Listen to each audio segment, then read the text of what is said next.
So male infertility లోపల చాలామంది కూడా బాధపడుతూ ఉంటారు. సో మేల్ ఇన్ఫర్టిలిటీ అనగానే మనం భయపడాల్సిన అవసరం లేదు. మేల్ ఇన్ఫర్టిలిటీ అనగానే ఏదో ఇది ప్రాబ్లం నాకే ఎందుకు వచ్చింది అని చెప్పేసి భయపడాల్సిన అవసరం లేదు. డిప్రెషన్లోకి వెళ్ళాల్సిన అవసరం లేదు. డిప్రెషన్ మెడిసిన్స్ కూడా వాడాల్సిన అవసరం లేదు. హోమియోపతి వైద్యంతో ఎలాంటి సమస్య ఉన్నా కానీ, అలిగోస్పోమియా కానీ, అజోస్పోమియా కానీ, టెరటోస్పోమియా కానీ అండ్ సెక్షువల్ వీక్నెస్ ఉన్నా కానీ వీటన్నిటి కూడా హోమియోపతి మెడిసిన్స్ వాడడం వల్ల ఎలాంటి సైడ్ ఎఫెక్ట్స్ లేకుండా ఈ ప్రాబ్లమ్స్ అన్నీ కూడా అధిగమించడానికి అవకాశం ఉంటుంది. మీరు కూడా తండ్రి అయ్యే అవకాశం ఖచ్చితంగా ఉంటుందన్నమాట. సో రీసెంట్లీ చాలా కేసెస్లో నేను చూసిన కేసెస్ లోపల చాలామంది కూడా 6 years 8 years 5 years ఇట్లా మ్యారిటల్ లైఫ్ 5 years తర్వాత 6 years తర్వాత మన దగ్గరకు వచ్చిన వాళ్ళు చాలామంది ఉన్నారు.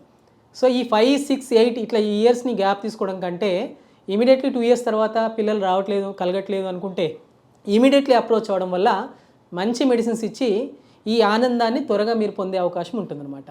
సో రకరకాల మెడిసిన్స్ వాడి రకరకాల ఖర్చులు పెట్టేసి లాస్ట్కి హోమియోపతిని అప్రోచ్ అవ్వడం కంటే ముందుగా హోమియోపతికి రండి. ఖచ్చితంగా మీ ప్రాబ్లమ్ని ట్రీట్ చేయడమే కాకుండా మీ ఆనందమైనటువంటి లైఫ్ మీలో ఎలాంటి ప్రాబ్లం లేకుండా ఎలాంటి సైడ్ ఎఫెక్ట్ లేకుండా న్యాచురల్గా ఉన్నటువంటి ప్రాబ్లం అధిగమించడానికి అవకాశం ఉంటుందన్నమాట. సో ఈ కౌంట్ ఫస్ట్ మనకు బేసిక్గా మనకు ఇన్ఫర్టిలిటీ అనగానే ఫీమేల్ ప్రాబ్లమా మేల్ ప్రాబ్లమా మనం గుర్తించడం జరుగుతుందన్నమాట.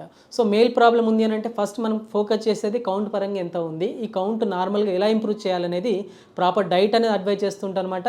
ఈ డైట్తో పాటు రెగ్యులర్గా ఫిజికల్ యాక్టివిటీ కూడా ప్రాపర్గా ఫిజికల్ యాక్టివిటీ ఎలా ఇంప్రూవ్ చేసుకోవాలో అవన్నీ కూడా మనం అవగాహన కల్పిస్తుంటాం. ఇవన్నీ చేయడం వల్ల కౌంట్ నార్మల్ స్థాయికి వస్తుంది. ఎలాంటి ఇబ్బందులు లేకుండా న్యాచురల్గా without any side effects homeopathy వైద్యంతో ఈ ప్రాబ్లమ్ను అధిగమించడానికి అవకాశం ఉంటుందన్నమాట.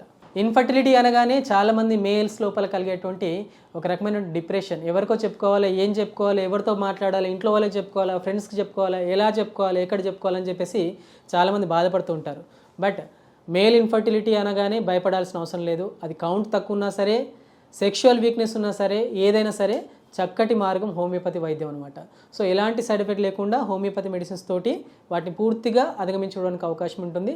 సెక్స్ పరంగా వీక్నెస్ని తగ్గించుకోవచ్చు, దాంతోపాటు కౌంట్ని ఇంప్రూవ్ చేసుకోవచ్చు. ఎలాంటి సైడ్ ఎఫెక్ట్స్ లేకుండా న్యాచురల్గా ప్రాబ్లమ్ అనేది సాల్వ్ చేసుకోవడానికి అవకాశం ఉంటుందన్నమాట. డాక్టర్ గారు, ఇప్పుడు సెక్సువల్ ఇష్యూ అనేది ఒక టాపిక్ వచ్చింది కాబట్టి చెప్తున్నాను. ఈ మధ్య కాలంలో మెయిల్ సెక్సువల్ ప్రాబ్లమ్స్ ఎక్కువగా వస్తున్నాయి. అంటే మ్యారేజ్ చేసుకోబోయే ముందు నేను నా పరిస్థితి ఇలా ఉంది, నా సిచ్యువేషన్ ఇలా ఉంది, నా పెనిస్ ఇలా ఉంది, నేను మ్యారేజ్కి పనికొస్తానా లేదా అనే డౌట్స్తో చాలా వరకు కొన్ని కాల్స్ కూడా రావడం జరిగింది. అంటే చాలా వరకు ఏంటి ఈ మధ్య కాలంలో సోషల్ మీడియాలో ఒకప్పుడు సంహరంగారని చెప్పేసి అలా ఉండే, ఇప్పుడు అటువంటిది కూడా లేకుండా ఎవరంటే వాళ్ళు ఇష్టం వచ్చినట్టు చెప్తున్నారు, ఇలా ప్రాబ్లమ్స్ ఇలా చేయండి, ఇలా కన్సల్ట్ కావండి. బట్ సెక్సువల్ ప్రాబ్లమ్స్ సంబంధించి హోమియోపతిలో ఎటువంటి ట్రీట్మెంట్ ఉంది? మన డాక్టర్ కేర్ హోమియోపతిలో ట్రీట్మెంట్ ఎలా ఉంటుంది? మీరు అటువంటి కేసు ఏమన్నా ఫేస్ చేశారు ఈ మధ్యకాలంలో? సో ఇక్కడ చాలామంది కూడా సెక్స్ అనగానే ఒక రకమైన భయంగా ఫీల్ అయ్యే పర్సన్స్ కూడా మనం చూస్తున్నాం అన్నమాట. సెక్స్ చేయాలంటే ఇప్పుడు నేను చేయాలా అనే ఫీలింగ్తో ఉన్న వాళ్ళని కూడా మనం చూస్తున్నాం. సో ఏంటంటే సెక్షువల్ అంటే ప్రీమెచ్యూర్ ఎజాకులేషన్స్ కానీ ఎరెక్టైల్ డిస్ఫంక్షన్స్తో సమస్య చాలామంది భయపడుతున్న వాళ్ళు, బాధపడుతున్న వాళ్ళు చాలామంది చూస్తున్నాను అనమాట.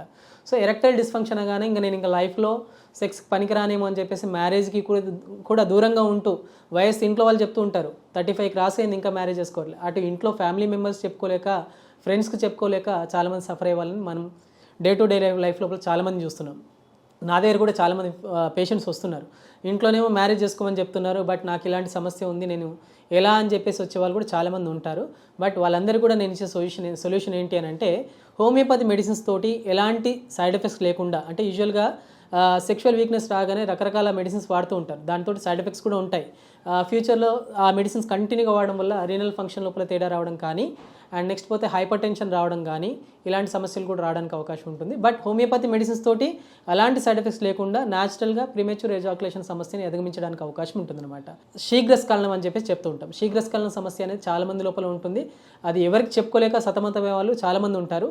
ఈ శీఘ్రస్ఖలనం అయ్యే వాళ్ళ లోపల ఎక్కువగా ఏంటంటే భయం ఎక్కువైపోతుంది, పర్ఫార్మెన్స్ యాంగ్జైటీ అనేది పెరిగిపోతుంది అనమాట. అంటే నేను సెక్స్ చేస్తానా చేయలేనా, నేను ఇప్పుడు వెళ్తే అది వాళ్ళు లైఫ్ పార్ట్నర్ అంటే నేను మ్యారేజ్ చేసుకున్న తర్వాత పార్ట్నర్ నాతో ఉంటుందా లేదా అని చెప్పేసి బాధపడే వాళ్ళు కూడా చాలామంది ఉంటారనమాట. సో అలాంటి వాళ్ళు భయపడాల్సిన అవసరం లేదండి. ఖచ్చితంగా ఈ సెక్షువల్ ఫ్రీక్వెన్సీని పెంచుకోవచ్చు, టైమింగ్ని ఇంప్రూవ్ చేసుకోవచ్చు. అండ్ చాలామంది లోపల ఏంటంటే పెనిస్ సైజ్ చిన్నగా ఉంటే సెక్స్ చేయలేమని చెప్పి చాలామంది బాధపడుతుంటారు. But size of the penis and size of the అంటే డ్యూరేషన్ ఆఫ్ ద సెక్స్కి ఎలాంటి సంబంధం లేదు. సో అలాంటి డౌట్లు ఉన్నా కానీ ఒకసారి మీరు మీ దగ్గర ఉన్నటువంటి డాక్టర్ కేర్ హోమియోపతిని సంప్రదించండి. ఖచ్చితంగా ఏంటి, ఎక్కడ జరుగుతుంది, ప్రాబ్లం ఏంటనేది అన్వేషించి దాని తగ్గట్టుగా మెడిసిన్స్ అనేవి అందిస్తారు, మీ ప్రాబ్లం సాల్వ్ అవుతుందండి. డాక్టర్ గారు, ఈ మధ్య కాలంలో మీరు ఫేస్ చేసినటువంటి అంటే మేల్ సెక్సువల్ ప్రాబ్లమ్స్ సంబంధించిన క్రిటికల్ కేసెస్ సంబంధించి మీరు డీల్ చేసినటువంటి కేసెస్ ఏమైనా ఉంటే ఒకసారి చెప్పండి. సో ఇక్కడ చూసినట్లయితే పేషెంట్ నేమ్ నేను చెప్పకూడదు, బట్ రీసెంట్లీ చూసిన కేసు లోపల ఏజ్ అబౌట్ 26 years, ఓన్లీ 26 సంవత్సరాలు. వాళ్ళ వయసు చూస్తే చాలా చిన్నది. కాకపోతే ఆ అబ్బాయి మ్యారేజ్ అయ్యి జస్ట్ 6 months కూడా కాలేదు.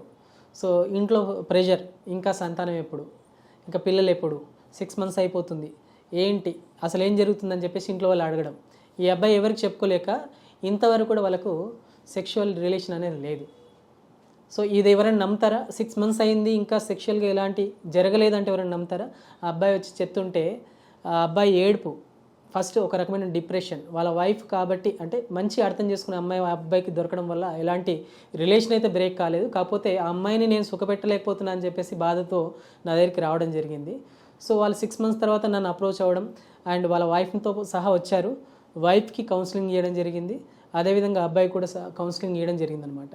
సో ఏంటి ఫస్ట్ ఎక్కడ జరుగుతుంది, ప్రాబ్లం ఏంటి అనేది చూసి, వాళ్ళు ఉన్నటువంటి హార్మోన్స్ ఏమైనా తక్కువగా ఉన్నాయని చూసి, అంటే టెస్టోస్టెరాన్ లెవెల్స్ నార్మల్గా ఉన్నాయా, LH లెవెల్స్ నార్మల్గా ఉన్నాయా, ఫాలిక్యులర్ స్టిమ్యులేటింగ్ హార్మోన్, ప్రొజెస్ట్రాన్ ఇవేమైనా హార్మోన్ పరంగా వ్యత్యాసం ఉన్నాయని చెప్పేసి వాటి రిలేటెడ్గా ఇన్వెస్టిగేషన్స్ అన్నీ చేయించిన తర్వాత టెస్టోస్టెరాన్ లెవెల్స్ అనేది చాలా తక్కువగా ఉన్నాయన్నమాట. సో ఈ టెస్టోస్టెరాన్ లెవెల్స్ తక్కువగా ఉండడం వల్ల ఆయన సెక్స్లో పాల్గొనలేక చాలా సఫర్ అవుతూ ఎవరికి చెప్పుకోలేక ఇబ్బంది పడుతూ 6 months నుండి సఫర్ అయినటువంటి పేషెంట్ నా దగ్గరికి రావడం జరిగింది.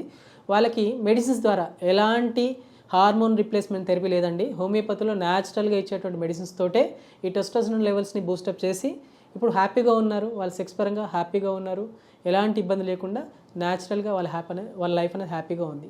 సో ఈ విధంగా ఎవరున్నా కానీ అంటే మ్యారేజ్ అయినా మ్యారేజ్ కంటే ముందు కూడా చాలామంది ఎవరికి చెప్పుకోలేక బాధపడుతుంటారు. సో అలాంటి వాళ్ళు కూడా ఒకసారి అప్రోచ్ అవ్వచ్చు.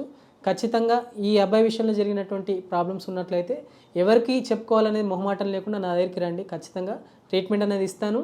ఎలాంటి సైడ్ ఎఫెక్ట్ లేకుండా న్యాచురల్గా హోమియోపతి మెడిసిన్స్ తోటి ఈ ప్రాబ్లమ్ని అధిగమించడానికి సొల్యూషన్ ఇస్తానండి.